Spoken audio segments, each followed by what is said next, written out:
have like your parents, your grandparents. If you got aunts and uncles, them too, because I'll tell you a story about a New Orleans situation.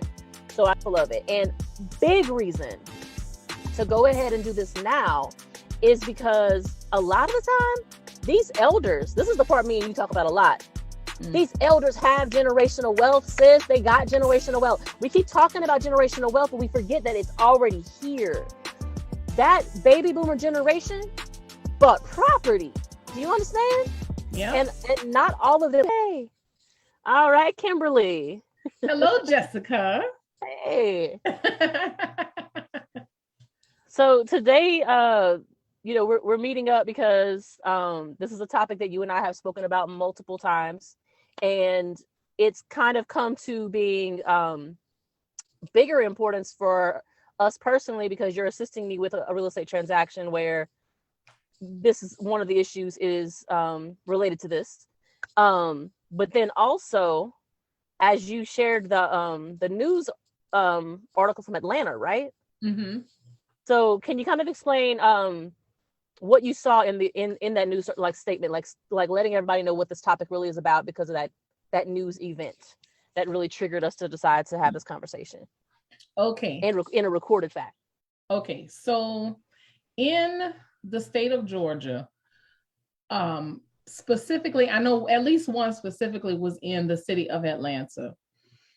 An elderly lady had a piece of property that she had bought late 80s, very early 90s. There was a home on the property, and a while back, she had a fire at the home. So the home was boarded up, but she still owned the property. She still did the taxes and everything. What happened was the property was basically sold right out from under her, and she was not even aware of it. Someone had gone to the city or the county, however it works for them there, with documentation because she has a very common name, went with documentation and said, this was my mother's property. She's deceased. I need the records. I want to sell it. And bam, boom, without question, without research, they gave this woman the information she needed to sell the property. And that is exactly what happened. And the lady who owned it had no idea it was happening. Yeah. They sold the property, demolished the house that was on the property the first time it was sold, because it ended up being sold twice. The second time it was sold is when she actually found out, because she went to the property to check on it. The house was gone. She goes to the county and she's like, well, what happened? And they explained to her, well, ma'am, it was sold. And she's like, how? Because nobody ever contacted me. So apparently there's some things that you can do to deceive, go with the right paperwork, and bam, boom, you can own somebody's property. Now, the only thing that gives me a little bit of comfort is knowing that this doesn't always work, right? This person could have gotten caught that was being fraudulent. But the issue is that a lot of these city and county offices, and I'm speaking as a real estate agent for those who don't know, not all the personnel there are fully trained on what they're supposed to be doing. There's not really always policies in place for proper checks and balances. Because in the real estate world, when someone purchases a property, it has to go through a title attorney. And that title attorney does all of the investigation, the research. They make sure that there's actual clear title. And in this particular case, you have a deed, because a lot of the time these deeds are only the person's name and their mailing address. That's really all that it is. Like, if you don't go and pull the actual paperwork and get more, like the social, the ID, you're not going to see all of that, right? So this person was able to come to a city office with bare bones documentation, right?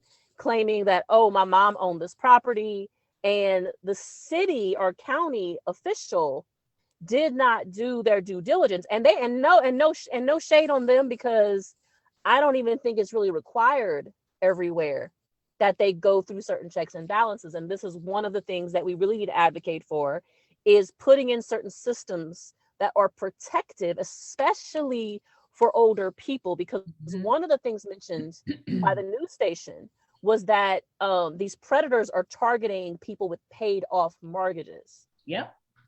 Because they're less likely to get caught. That's the issue.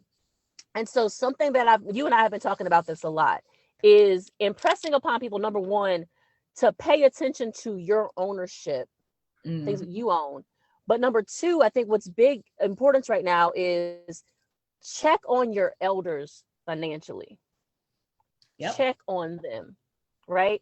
And if you have like your parents, your grandparents, if you got aunts and uncles, them too, because I'll tell you a story about a New Orleans situation. So I got contacted by someone who said, we just realized that my older aunt is facing potential foreclosure. And we want to know what her options are before it gets to that point. So come to find out, she had not been paying her mortgage for a while because people that were renting from her were not paying her rent.